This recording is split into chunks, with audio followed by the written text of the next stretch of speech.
The staff kicked my grandma and me out of the restaurant. She said the 100 yuan bills my grandma saved up from selling scraps were fake, and poor people like us didn't deserve Western food. Then I ran into my arch-nemesis's mom. She rolled her eyes at me. What are two beggars like you doing trying to eat at the same place as me? What if you have some disease? The waiter laughed too. You're lucky today. Buy a kid's meal, and you get a chance to win a fancy meal you can't afford. Better hurry, though. Too late to go pick up trash now. My grandma, flustered, nervously rubbed her clothes. I looked at the leadership photo on the restaurant's wall, where my dad's smiling face was front and center. The waiter spat as he pointed to the kids' meal on the menu labeled special.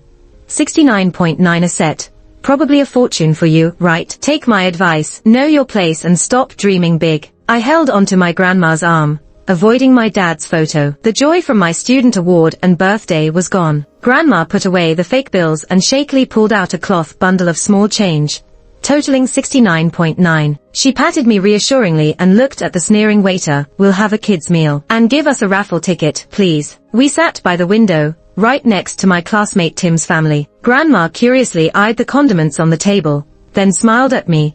Today's Melody's 10th birthday, and you came first in class. Grandma promised to treat you to something nice, and I will. From the next table came a loud sneer. Look at that shabby pair, claiming to be the top of the class. What school are they from? Makes me sick. I looked over to see Tim, greasy hands gnawing at chicken wings, with his mom speaking. I explained, Hi, Aunt. Tim and I are classmates. Your son knows my exam scores. Tim's mom went rigid, furrowing her brows and questioning why her son was only third. As they talked, our kids' meal arrived with a loud clatter from the waiter. 4 items came out. Grandma and I just stared at the food. A cup of iced orange juice, tomato sauce pasta, a soggy pig-shaped bun, and strips of beef covered in black pepper sauce. I wanted to share my birthday meal with Grandma, but no one brought us utensils. Every time I called to the waitress, she pretended not to hear. She walked away cursing under her breath. Frustrated, I stood up to ask for utensils. Tim jumped up, pointing at me with annoyance. Stop asking. If Melody hadn't cheated off my paper and distracted me,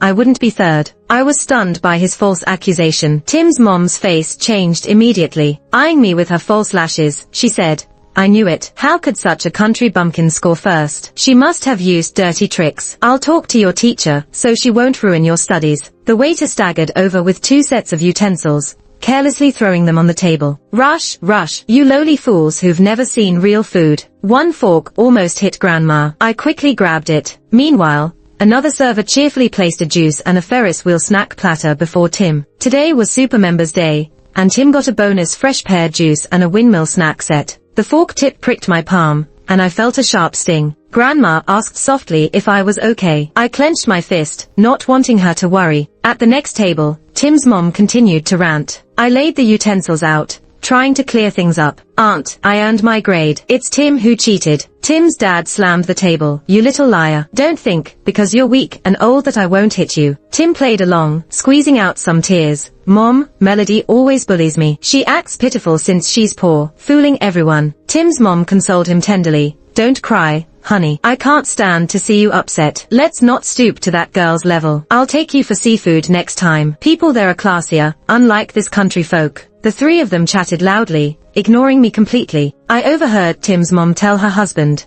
We've eaten here 3 days hoping to meet your boss, and now all I taste is steak. Seeing my dad's picture flash by in my mind, I had an idea. With difficulty, Grandma nudged the pasta to me. Melody, don't mind these crazies. Eat well today. I didn't want to disappoint her. I took small bites, sharing with Grandma. The pasta was cloyingly sweet and chewy. My thoughts got murky. I wished we could have a real feast. Tim kept blaming me. Mom, I messed up my previous test because of Melody too. She broke my pen, and I couldn't finish. He had tried to cheat, and after I refused, poked my back during the exam, making me wash my stained uniform multiple times. The teacher didn't penalize him, and now he's lying after failing. I was fed up. When he went to the restroom, I slyly stuck my leg out. Sure enough, he tripped, landing flat on the tiles. I pulled my leg back quickly. I told the passing waitress, Can I have my raffle ticket? As Tim's family shrieked, I got a crumpled scratch-off ticket. I was about to uncover the results when Tim stood beside me, holding a small plate of fries. He talked down at me. Melody, I'll let it go if you behave. Otherwise, I'll tell Mom about your accident. I declined his fries outright. He glared menacingly before returning to his seat. A moment after, he yelled out, "Mom, my watch is gone." My heart skipped a beat. I turned and saw it behind me on the floor. Tim jumped next to me again, pointing at the watch and shouting, "Mom, right here. Melody stole my smart watch. Quick, catch her." Grandma was trembling with anger. "Our Melody is a good kid. She couldn't be a thief." Tim's dad stood up, pointing at Grandma and scolding, "Is my son's word doubtful? As a parent committee leader, I should report this girl's character issues to the teacher. Our class can't accommodate someone like her." The three of them stood up together, threatening to take me to the police station. A few waitstaff gathered around, laughing and taking videos of me with their phones. I was pulled by my ponytail by Tim, with his mom standing by, restricting my movements. Grandma anxiously rushed over but was pushed away by Tim's dad, creating utter chaos until, "What thief? What's going on here?" A woman's angry voice rang out, and everyone turned to see a couple entering, suddenly quieting down. The waitstaff quickly stopped laughing, trying to look busy in front of the boss. Tim's dad's expression changed as he quickly put on a smile and approached. "Lisa, Sam, I've heard about your honeymoon after your wedding. I didn't expect to run into you here." With my head pressed on the table by Tim, I looked at the newcomers, a well-dressed, stunning pair. Yet, I was completely confused. Since when does my dad have a new wife? Dad gave me a warning look and turned to smile at Tim's family. The dad I wanted to say got stuck in my throat. 3 years of longing smothered by unfamiliarity and grievance. Tim's dad pulled his son closer to introduce him. "Tim loves the food here. So we got the highest membership. Never thought this restaurant was owned by you two. It's fate." Dad nodded and exchanged a few polite words, while the pretty lady beside him frowned, looking at me. "So, what were you arguing about with this little girl?" Tim's mom quickly explained, "This grandma and grandkid aren't good people. They have no money but wanted a feast, just to sneak in and steal. We were just going to take this girl to the police. I didn't steal anything." My defense was cut off by Tim's dad. "Don't be deceived by her. She's in Tim's class, always cheats to fool teachers. Her character is terrible. Police should call her parents to educate her." The whole family defamed me while boasting about Tim, and my biological dad, without a glance at me, looked somber the entire time. Did I embarrass him? The truth's not that. I stood up to prove my innocence, but Dad interrupted me. He motioned for Tim's family to sit down and eat. "Since you're classmates, the smartwatch is found. Let's leave it at that. Having the police during my new restaurant's opening wouldn't be appropriate, right?" Tim's dad quickly nodded in agreement, with the pretty lady watching disdainfully.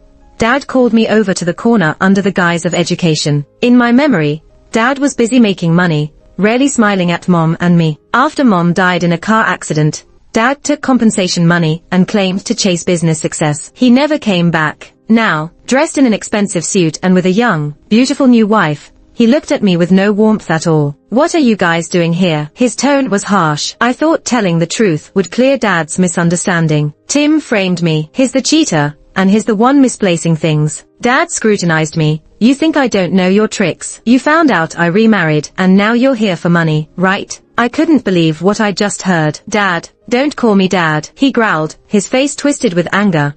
"I warn you, don't cause trouble here. If anyone finds out we're father and daughter, you won't get a penny of support again. I'm not here to cause trouble." Grandma had picked scrap for ages, specifically to bring me for a nice meal. "Today, it's my 10th birthday." Dad sneered, pulling out cash from his wallet, dropping it at my feet. "I know. Here's cash for a 2-person meal and 200 extra. Enough, right? Eat up and get out with that old woman." I looked down at the 200 on the ground, but my mind was filled with the image of Grandma flustered, holding fake money. "We're struggling so much." I chose to swallow my pride, crouching to pick up the money. "He's my biological dad. He should give me money." In the midst of resounding sneers, I turned and ran back to Grandma. Behind me, Tim's dad slyly approached after listening for a while. "Oh, Sam's dealing with such trouble. As an employee I should ease your worries. About that vacant manager position, please put in a good word with Lisa for me." I quietly told Grandma about Sam's threat. "Sam is my biological father, but from this moment, no longer my dad." Holding a raffle ticket, I bottled my indignation. Tim and his mom taunted nearby.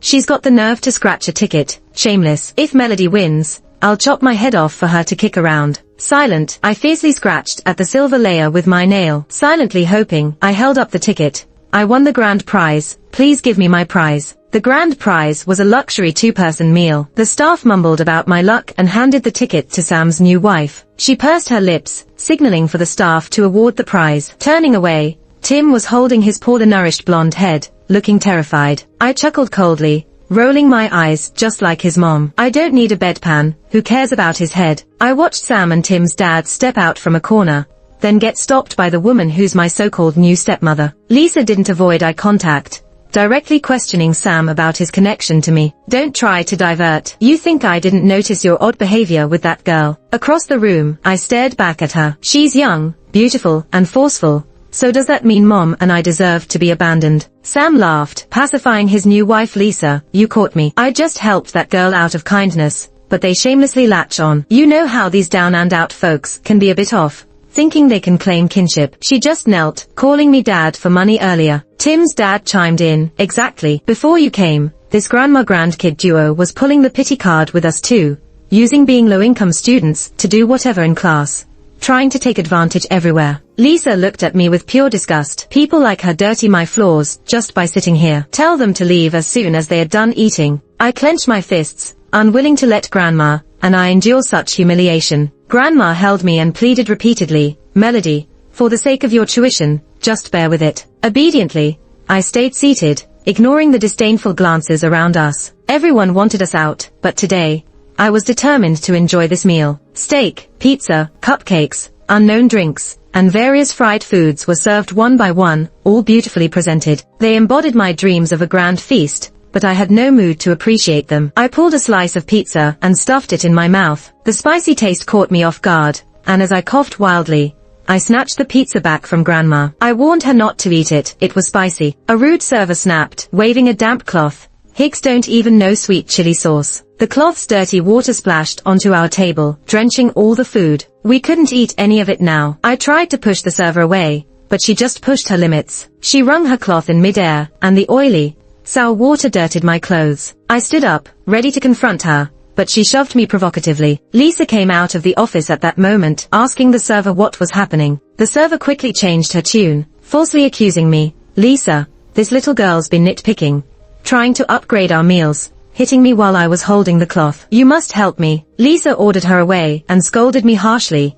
How did your family raise you? Looking at you, your mom must have been uncultured. Tim's mom chimed in, laughing. Absolutely. Tim says all the classmates dislike her. A child like that must have a troublesome mom. Lisa turned to her husband who had just come out. Why'd you help such a troublemaker in the first place? Aren't you afraid she'll pester you too? Sam looked at me casually and said, I heard her mom died a long time ago. A kid raised without a mother, just ignore her. My heart was burning with anger as Grandma gripped my hand tightly. Mom died saving Sam, and he had no right to insult her. I had to protect Mom's dignity. Grandma hugged me tight, preventing me from standing. Melody, your mom is gone, but you're still young. Grandma doesn't have many years left, and you need child support to grow up. Please, don't fall out with him. Tim's mom pointed, snickering.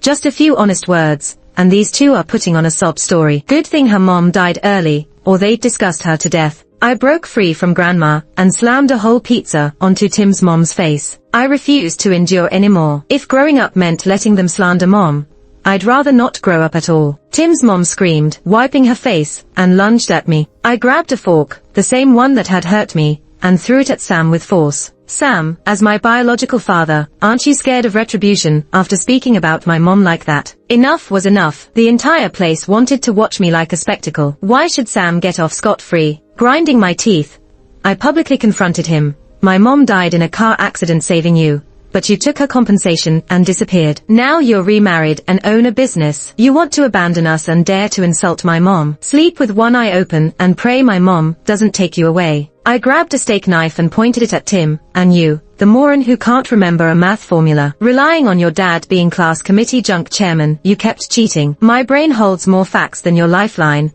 yet you accuse me of cheating. Then I pointed at Tim's dad. Were you the one who said you'd take me to the police? Better call them now. Let them check if my fingerprints are on your son's smartwatch. Talking nonsense without evidence. You're just a stupid legal illiterate. Sam was furious. You little brat, how dare you say all this? He swung his fist toward me, but Grandma jumped in front to shield me. That jerk Sam pushed her to the ground. He grabbed my shirt collar, ready to punch my face. Wait, Lisa rushed over to stop him. Sam pulled back quickly, afraid of hitting her. Lisa, with a stern face, asked, Sam, what's going on? Sam looked at me as if he wanted to tear me apart, but then turned to Lisa pitifully. He played the victim, clutching Lisa's hand. Melody is indeed my daughter, but you're so exceptional. I feared this stain on my record would lose you. So I'd rather endure the blame than risk losing you. Lisa scoffed coldly, calling your own daughter a stain. Sam protested, look at how defiant she is. I've always tried to be a responsible father, but she's spoiled and demanding. I want to teach her independence and thrift, but she keeps threatening to reveal her existence to you. Today she's here to squeeze more money out of me. Sam cried dramatically. I was once caught in the sorrow of losing my wife, but I deserve to pursue happiness too. Tim's dad seized the chance to blame me. Look at this sharp-tongued girl. Sam must have suffered silently for ages. With a daughter like that, it's clear why Sam can't acknowledge her openly. Tim's mom joined in berating me. Why haven't you apologized to us yet? Especially to your dad. He can't even pursue happiness because of you. Isn't that pathetic for a proud girl like you? The server who had flung her cloth around added to the insults. You think you're fit to eat here? You should starve instead. Surrounded by angry adults, I felt Tim eating at this fancy place was normal, but me being here was a crime. Sam looked at me with a fake compassion. Daddy knows you didn't mean what you said earlier. Grown-ups speak for your good. You'll understand and appreciate my intentions when you're older. For now, go back with Grandma. Don't make Daddy sad. I glared at him. It was a veiled threat. Grandma shakily parted the crowd and stood by me. Her childish words don't count. So listen to this old lady. Grandma, shaky but fierce with indignation, faced Sam, her frail posture imposing. Every time she spoke, she tapped the ground with her cane. Wasn't it you who begged me to let you marry my daughter when you got her pregnant out of wedlock? She demanded. And when my daughter had complications during childbirth, wasn't it you who took off with our assets and gambled them away? The dull thud of the cane made Sam's face darken. He snatched the cane from Grandma, interrupting her. Your daughter got herself pregnant, and I never even questioned whose kid it was. And now you wanna bring up the past. Sam's accusations made Grandma's teeth chatter with anger. She bent over to grab her cane back, and I rushed to support her trembling body. You ungrateful bastard. You forced my daughter to drive tired and got her into that accident. Sam, rudely covering Grandma's mouth, turned to his new wife, explaining. Don't listen to this old hag. She just can't stand seeing me happy. Lisa frowned, her perfectly done makeup only highlighting her disdain. Unable to tolerate anymore, she pushed Sam aside. What are you hiding? Laughing nervously, Sam replied, me. Nothing to hide. Lisa scoffed. If you've got nothing to hide, then shut up and let everyone hear what they have to say. I patted Grandma's back, loudly countering Sam's lies. After my mom died in the accident, the big boss who crashed into her offered money to make it go away. But Grandma refused. Sam, however, secretly took the money claiming it was for my upbringing, and then vanished with it. I stared at Sam. You made Mom drive all night to deliver your stuff, causing her accident. Aren't you afraid she'll come for you in the dark? Then, I glanced at Lisa, Sam's young and pretty new wife, marrying a cold-blooded, selfish man like him. Are you really happy? Looking to the onlookers, Tim's family, I shouted. How do you all handhold your child into becoming the deadbeat even the school hates? Your love's pathetic. The restaurant full of people suddenly went quiet. Grandma leaned on me, barely containing her tears. You took my daughter's hard-earned money, and just give Melody $800 a month, not even enough for tuition. Pointing around at the posh restaurant, Melody's only 10, living with an old granny like me, barely scraping by, while you splash out here with another woman. I'll fight you to the bitter end. Sam raised his fist again, but Lisa called 2 waiters to restrain him. She grabbed my hand, inspecting the similarities between me and Sam, then began to laugh. No need to fight, Granny. I'm the owner here, and this leech is about to be my ex-husband. Sam's face shifted. What do you mean? Lisa strutted up to him in her heels. Don't call me that. Disgusting. Wasn't it you who lied about being single, and claimed you built your business? Sam stiffened, silent. Lisa slapped him, switched hands, slapped him again, louder. You conned me into marrying you just to leech off my company. This isn't over. She immediately called her lawyer to draft divorce papers, ordered the restaurant to close for now, and refunded everyone's checks. Turning to Tim's family, with this kind of behavior, how'd you get promoted? Maybe you should write a work report and hand it in for evaluation. Tim's dad led his family out, apologetic and sheepish. Stunned by her decisiveness, I tugged on her sleeve. You really believe me? You wanna divorce him? Lisa comforted me, summoned someone to take down Sam's central portrait, holding it distastefully.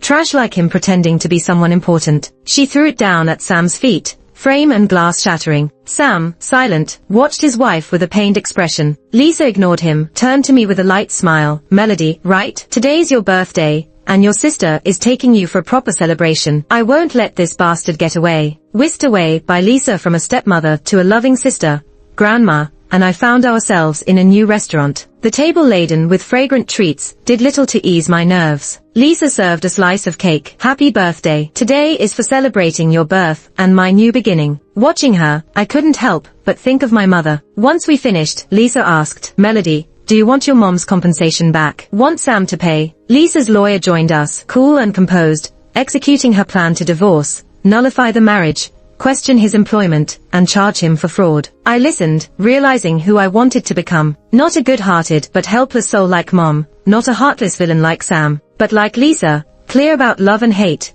empowered to protect herself. After wrapping her matters, Lisa introduced another lawyer to us. This one's ready to fight for Melody's rightful child support and compensation. I'll cover everything. With a wink she said, I heard you're a good student. Our company has scholarships. Think you're up for earning your tuition through your grades. For the first time, I looked forward to my future. Grandma held my hand tightly as Lisa drove us home, hearts brimming with hope. I walked hand in hand with my grandma back home. At the dark entrance stood Sam, grinning as he handed something over. It was a delicate jade hairpin. Sam twirled it casually, about to let it fall. I hurried to catch it, but he held the other end tightly. He had a teasing smile on his face. You wouldn't want this jade pin to shatter, would you? It was my mom's keepsake, passed down from my grandma's mom, and even before that, supposedly from my great-great-grandma's dowry. Back then, Grandpa was seriously ill, and the money at home had been squandered by Dad. Mom had to bring out this jade pin to sell for treatment, but it got lost. Grandpa passed away with regret. You scoundrel. Grandma, eyes brimming with tears, charged at him, remembering her late husband. Sam sidestepped, raising the jade pin high. You know this thing is worth a lot, right? Listen, as long as you don't side with that woman Lisa and don't sue me, this pin is yours. But if you don't cooperate, then goodbye to your family heirloom. I helped Grandma up, glaring hatefully at Sam as he swaggered away. Grandma's phone rang. It was Lisa calling. I told Lisa about the jade pin. She was silent, then laughed. Melody, tell me, what matters more, the living or the dead keepsakes? She said, try to trust me. Believe that I can get the pin back for you and even more of what you deserve. I told Grandma, I wanted to trust her. I once believed my parents would always be there. I even believed Sam was too busy working hard to visit me. My trust betrayed me time and again, but I wanted to muster the courage to believe once more. I wanted to see if people who do wrong really get punished. I also wanted to know if I must bow to people like Tim and Sam. Grandma respected my decision. So, a week later, I faced Sam in court. Lisa showed me the power of the law. Sam's confidence crumbled under sharp questioning from the lawyer. He left with nothing, his boasted career and skills exposed, becoming a laughingstock in the industry. He returned the compensation money to my mom, and will pay my support for a long time. I heard Sam, unwilling to stay poor, resorted to gambling with loans, getting saddled with more debt, becoming blacklisted in society. And then, I received a pleasant surprise. A new vice principal caught Tim cheating and discovered his repeated misconduct, leading to his expulsion. As for Tim's dad, who tried leveraging connections to get promoted, Lisa's investigation cost him his job. Without employment, they couldn't pay their mortgage, had to sell their city home, and move back to a small county town to start over. Round and round, the long-lost jade hairpin came back again. Grandma handed it to me solemnly. I think this was the rebirth Lisa talked about at that restaurant. The following year, I was honored as one of the city's outstanding students. On my 11th birthday, Lisa sent me a card with 2 restaurant vouchers inside. She wrote, the restaurant has been renovated and reopened, now offering special family meals on the 1st of each month. May every customer have a delightful dining experience. Grandma and I sat in the restaurant once more. Everything felt different. Out the window, I seemed to spot Sam. He was disheveled, with a scruffy beard, lugging a bag of plastic bottles. When a couple was about to toss away their bottles, he rushed to grab them, getting into a tussle with an elderly man over the bottles. More people gathered, laughing and filming for the internet. Sam hid his face in embarrassment while fending off the old man's skilled punches. I looked away, not wanting to see more. The server was exceptionally kind, and Grandma glanced outside, worriedly asking, Melody, does celebrating here make you unhappy? I shook my head and smiled. Grandma, from today, let's only leave good memories here. While I spoke, the deluxe meal rolled in on a cart. The table was covered in delicious dishes, with a small, quirky-looking cake in the center. Delighted, I watched as lively music played. Lisa approached from the kitchen with a huge cake. She pointed at the handmade little cake on the table, sat across from me with a warm smile. "Hey, kiddo, happy birthday." She winked. "Our scholarship foundation needs a stellar student speaker at the end of the month. Think you're up for it?"